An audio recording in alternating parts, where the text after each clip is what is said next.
Okay, video today is to show you how to reapply thermal paste to the hot end of the dual extruder for Snapmaker. The reason I'm doing this is because Snapmaker do not put enough thermal paste on the hot end, causing blockages. So you've got the path of the filament running through here. This gets too hot here, the filament starts to melt through the normal cycling of the print head. It then cools and it solidifies in this part, and because it doesn't get hot enough that regularly, it blocks at that point and you get a choke point. So what I'm showing you here is the problem. So there's the problem. Have a look at that shaft. There just is not enough thermal paste on there.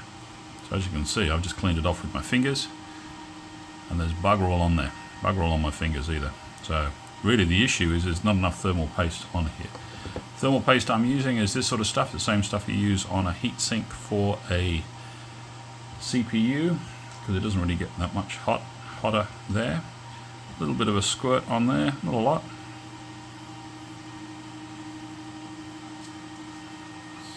Close that, spin it around, so it's got a liberal coating. Try not to get any in the end. Now I've got it on my fingers, and then what you do is you carefully put it into here. I usually reseat it a few times. I've got a few of these print heads, so I do this. I've done this with all of my print heads, and to be honest with you, once it's done, it is perfect. As you can see, that's the coating you should be getting. That's all white.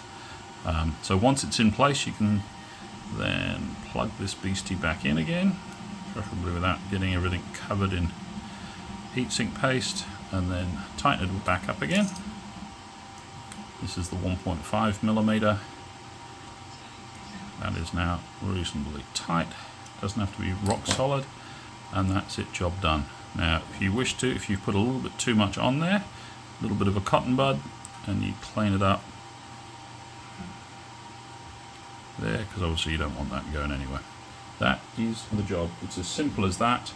Do this if you buy a new print head from Snapmaker. I've got 7 of these beasties and they all have had exactly the same issue. So the problem this fixes is the choking, or the solidifying of the filament in the head at this point here.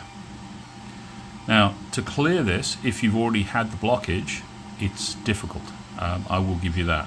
I've had to separate these, and I've had to drill out this core, because obviously once it's choked, it's choked. It's really hard to heat it up and to move forward with it. You can take off this print head.